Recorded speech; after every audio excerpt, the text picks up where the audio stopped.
दोस्तों आज बनाएंगे सरसों का साग और मक्के की रोटी। तो ये पंजाब की रेसिपी है और इसको बनाने में मैंने 4 से 5 घंटे लगाए हैं और इसको बहुत ही दिल से बनाए हैं। अगर रेसिपी आप लोगों को अच्छा लगे तो चैनल को लाइक एंड सब्सक्राइब करिएगा।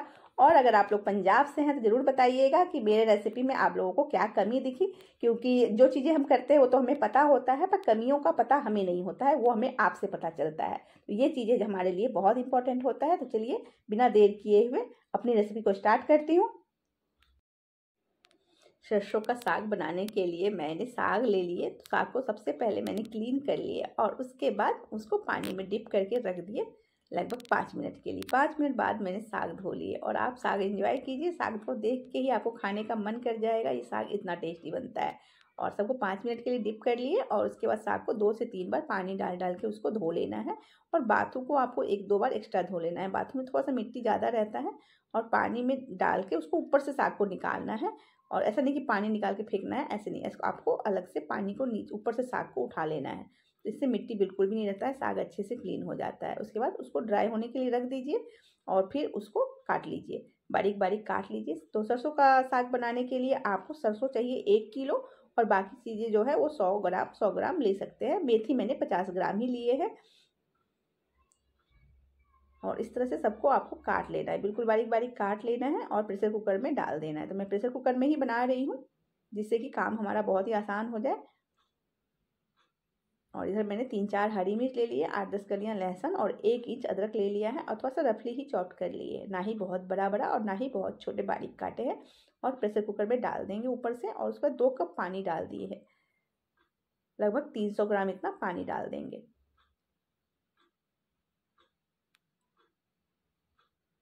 प्रेशर कुकर को बंद कर दीजिए और गैस पे रख दीजिए।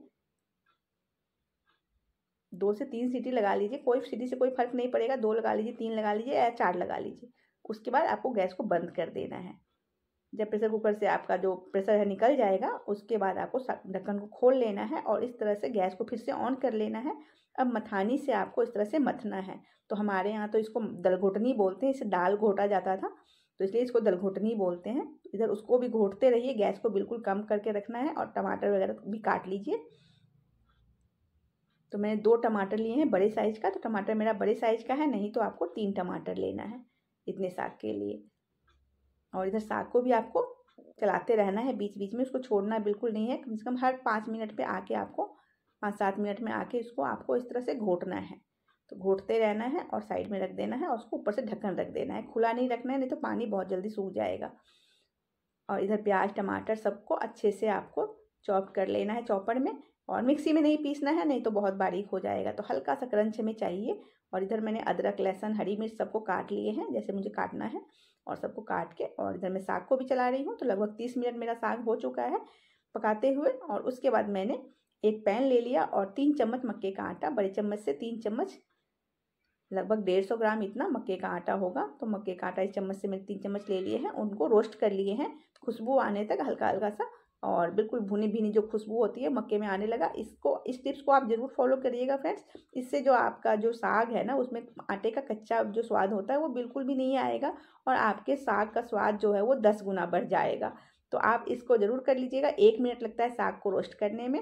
और 1-1 कप गर्म पानी आप डालते जाइएगा साग में, नहीं तो साग पे जलने लगेगा।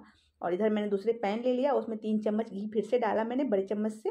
और उसके बाद अदरक और लहसुन हरी मिर्च जो बारीक बारीक चॉप किए थे डाल दिए और एक बार चलाया, फिर प्याज डाल दिया। अब गैस को स्लो रखेंगे और प्याज जब हमारा गोल्डन ब्राउन हो जाएगा उसके बाद उसमें हम टमाटर, लाल मिर्च, हल्दी और नमक डाल देंगे। तो नमक हमने पहले नहीं डाला है तो नमक इस टाइम में हम डालेंगे। अब हमें साग समझ में आ गया है कि हमारे साग की क्वांटिटी क्या है, तो इसलिए अब हमें नमक डालना है। और 1 कप इतना पानी डाल के टमाटर को हम ढक देंगे, पकने देंगे। इधर हमारा बिग बास्केट से ऑर्डर आ गया है क्योंकि मेरा जो मक्के का आटा है वो ख़त्म हो चुका था, 1 कटोरी ही बची हुई थी तो मैंने ऑर्डर कर लिए थे। और इधर मसाला भी हमारा पक रहा है। तो मसाला को पकने में कम से कम 15 से 20 मिनट आपको लगाना है। और साग को पूरे टाइम, टोटल टाइम आप देखेंगे तो कम से कम आपको 1 घंटा लगाना है। तो मैंने लगभग पहले 30 मिनट पका लिए थे साग को, मतलब खोलने के बाद, सीटी लगाने के बाद आपको 30 मिनट तक उसको अच्छे से मसलना है मथनी से। और उसके बाद आपको आटा वगैरह भूनने का काम स्टार्ट करना है। और इधर मैंने मक्के का आटा ले लिया 3 कटोरी और उसमें डाल देंगे 1.5 कटोरी गर्म पानी और मिक्स करेंगे हल्का हल्का और थोड़ी सी देर के ठंडा होने देंगे। इधर फिर से आपको मसाला को पकाना है और रुकना बिल्कुल भी नहीं है, काम बिल्कुल साथ साथ चलेगा, तभी जाके आपका काम होगा 2 से 3 घंटे में, और नहीं तो ये काम आपका होने वाला है 5 से 6 घंटे में। अगर आप एक एक करके करेंगे तो आपको 5 से 6 घंटे लग जाएंगे, तो आपको साथ साथ में करना है।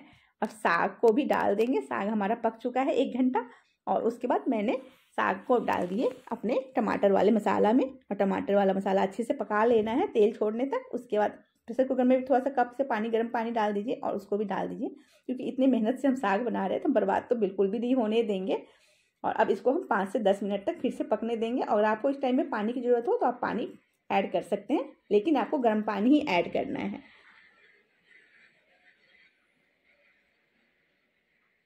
और इसको अच्छी तरह से चला लीजिए, गैस को बिल्कुल स्लो रखिए। और आप साग देख सकते हैं, देखते ही खाने को मन कर रहा होगा, मतलब इसमें तड़का लगने वाला है, फिर भी बिना तड़का का ही ये इतना टेस्टी देखने से ही लग रहा है। और इधर मैंने मूली घिस लिए हैं, और मूली का पानी निकाल के ही आपको डालना है, नहीं तो फिर हमारा रोटी नहीं बन पाएगा। तो पानी बिल्कुल अच्छी तरह से निचोड़ना है आपको, और मूली बहुत ज़्यादा नहीं जाता है। तो अगर आपका मीडियम साइज़ का मूली है तो आधा मूली ले लीजिए, नहीं तो 3-4 इंच इतना ले लीजिए। और 1 चम्मच घी डालिए और इसको अच्छी तरह हाथों से मिक्स कर लीजिए। अब इस टाइम में अगर आपको लगता है कि पानी की ज़रूरत है तो थोड़ा थोड़ा गर्म पानी 1-1 चम्मच डाल दीजिए। अगर आटे की ज़रूरत है तो फिर 1-1 चम्मच आटा डाल दीजिए, और आटा सॉफ्ट डो लगा के रख दीजिए 5 मिनट के लिए रेस्ट करने के लिए। और इधर साग हमारा 10 मिनट और पक चुका है मसालों के साथ। अब इसको हम शिफ्ट कर लेंगे, तो अब आप इसको शिफ्ट कर लीजिए।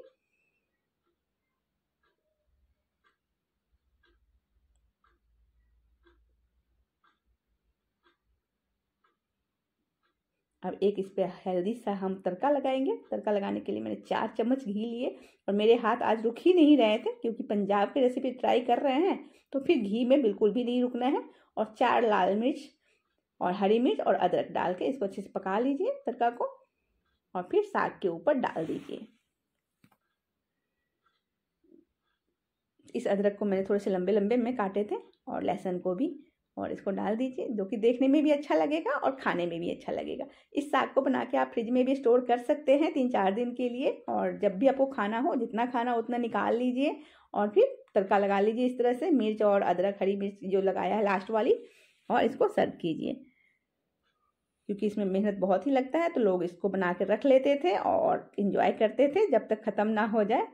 और बहुत ज़्यादा क्वांटिटी में बनाया जाता था गाँव में पहले, और इतना कम नहीं बनाया जाता था, बहुत कम बनाया है मैंने। इस साग को बहुत ज़्यादा बनाया जाता है, और देखने से ही आपको लग रहा होगा कि ये साग जो है वो बहुत टेस्टी बनने वाला है। बहुत टेस्टी बना, और हमने एंजॉय किया साग को, और जिसको भी खिलाया सबको बहुत ही अच्छा लगा।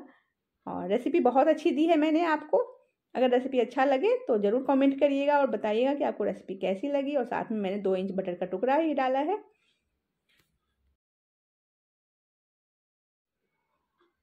अब आटे का एक लोई ले लीजिए। तो आपको जैसे गेहूं का रोटी बनाते हैं तो उससे आपको डबल या ट्रिपल भी ले सकते हैं, जितना बड़ा बनाना हो आपको। और इस तरह से आपको लोई को गोल कर लेना है, चिकना कर लेना है, और दोनों हाथों से इस तरह से आपको पानी से इसको लॉक करते जाना है। और जहाँ से क्रैक होगा वहाँ पे आपको पानी लगा के लॉक कर लेना है। आप देख सकते हैं कितना क्रैक आ रहा है, तो ये क्रैक आएगा, और इस क्रैक को आपको पानी से मतलब पैक करते जाना। जैसे पानी लगाएंगे और इसको स्मूथ कर लेंगे तो वो आराम से चिकना हो जाएगा। हाथ में पानी लगाइए इस तरह से। और अब मैं चाहती तो बिल्कुल करने के बाद आपको दिखा देती, मैं ये स्टेप आपको नहीं दिखाती, बट ये प्रॉब्लम आपको आती तो फिर आपको लगता कि अरे ये प्रॉब्लम आ रही है। तो अगर आप गेहूं का आटा मिलाएंगे, मिक्स करेंगे, तब तो ये प्रॉब्लम नहीं आएगी। अगर आप मतलब प्योर मक्के के आटे से बनाएंगे तो ये प्रॉब्लम आपकी आएगी। तो इसलिए मैं आपको अच्छे से दिखा देती हूँ, और बिना किसी एडिटिंग के और बिना किसी झूठ के। तो आपको इस तरह से चिकना करना है, जैसे एक मिट्टी बनाने वाले जो कुम्हार होते हैं, जैसे मिट्टी को जोड़ते हैं वैसे ही आपको आटा को जोड़ना है, और इस तरह से चिकना करना है। जब आपका हाथ पे जितना बड़ा आप कर सकते हो, पकड़ सकते हो रोटी, उतना बड़ा बन जाए, जितना थिकनेस आपको रखना है, फिर तवा पे घी लगाइए और रोटी को डाल दीजिए। और थोड़ा शुरू में स्टार्टिंग में थोड़ा सा मीडियम गैस को फ्लेम रखिए, और बाद में स्लो कर लीजिए। तो गैस को स्लो हाई मीडियम करते रहिए, और उसके बाद दूसरी रोटी भी बना लीजिए। इसको सिकने में कम से कम एक रोटी को सिकने में 2 से 2.5 मिनट लग सकता है। तो गैस को स्लो मीडियम करते रहिए और रोटी को आराम से सिकने दीजिए। और इस तरह से आप पलट लीजिए। आप चाहें तो चिमटा का इस्तेमाल कर सकते हैं, मैं तो हाथ से ही कर लेती हूँ। मैं अपने किचन में चिमटा नहीं रखती हूँ रोटी बनाने के लिए। तो इस तरह से आप रोटी को बना लीजिए। और इस रोटी को आप फूलने का वेट बिल्कुल मत करिएगा। जब हाथ से जो आप बनाएंगे वो रोटी नहीं फूलती है, चाहे आप कुछ भी कर लो वो नहीं फूलती है। और ये फूली हुई रोटी अच्छी भी नहीं लगती है। मक्के की रोटी जो होती है ना, ये क्रिस्पी क्रिस्पी अच्छी लगती है। तो थोड़ा सा घी लगा दिया है, और आप चाहें तो ये बिना घी के भी बहुत ही अच्छा रोटी बन के रेडी हो जाता है। तो इस तरह से थोड़ा सा घी लगाइए, आधा चम्मच लगाइए, और इस तरह से सेक लीजिए दबाते हुए। क्रिस्पी होने तक सेकना है आपको। अब मैं इसमें थोड़ा सा मिट्टी की खुशबू और थोड़ा सा मतलब गाँव का जो भुना होता है तंदूर का, तो मिट्टी पे बनाते थे वो, तो वो वाली लाने के लिए, क्रंच लाने के लिए मैंने गैस पे रख दिए हैं। तो हल्का हल्का इसको सेक लेना है गैस पे। आप देख सकते हैं मैं तो चिमटे का इस्तेमाल बिल्कुल भी नहीं करती हूँ। तो इस तरह से आपको सेक लेना है, और उसके बाद आपको जितना भी आपको क्रिस्पी पसंद हो उतना सेक लीजिए। और फिर दूसरा रोटी बना लीजिए। तो इस रोटी को मैं फुला के दिखाऊंगी आपको, क्योंकि मैंने इसको बेल के बनाया है। तो आप बेल भी सकते हैं, सेम वैसे जोड़ते हुए आपको बेलना है, पर बेलने में आपको आटा लगाना पड़ेगा। पानी की जगह आपको आटा लगाना है, और ये रोटी आराम से आपकी फूल जाएगी। बट ये रोटी उतनी अच्छी नहीं लगेगी जितनी कि हाथ से, मतलब हाथ से जो हमने बनाया वो। और इसमें आप बटर घी लगाइए और इसको एंजॉय करिए। तो इस तरह से आपके मक्के की रोटी बन के भी रेडी हो गई है। आप चाहें तो आटा में नमक भी मिला सकते हैं, मैंने नमक नहीं मिलाया है। और इस तरह से सरसों का साग और मक्के की रोटी, साथ में मूली और हरी मिर्च। और ये साग हमारे घर में सबको बहुत पसंद आया फ्रेंड्स, बहुत ही टेस्टी बना। और इसको हमने 2 से 3 दिन तक एंजॉय किया, और अपने पड़ोस में भी खिलाए, अपने फ्रेंड्स को खिलाए। सबको ये साग बहुत अच्छा लगा, और मेड को तो खिलाए ही खिलाए, क्योंकि मेड का तो बनता ही बनता है। और सबको ये साग बहुत अच्छा लगा, और मुझे भी बहुत अच्छा लगा। और मुझे लगता है मैंने परफेक्ट रेसिपी दी है आपको। अगर आप पंजाब से हैं तो आप ज़रूर बताइएगा कि मैंने कौन कौन सी गलती करी। और फ्रेंड्स, मैं आपको बताना भूल गई कि मैंने तड़का जो लगाए थे उसमें हींग डाले थे। तो क्या पंजाब में हींग डाला जाता है या नहीं, मैं सोच रही थी डालूं या ना डालूं, बट मैंने डाल दिए थे। अगर वीडियो अच्छा लगे तो चैनल को लाइक एंड सब्सक्राइब जरूर।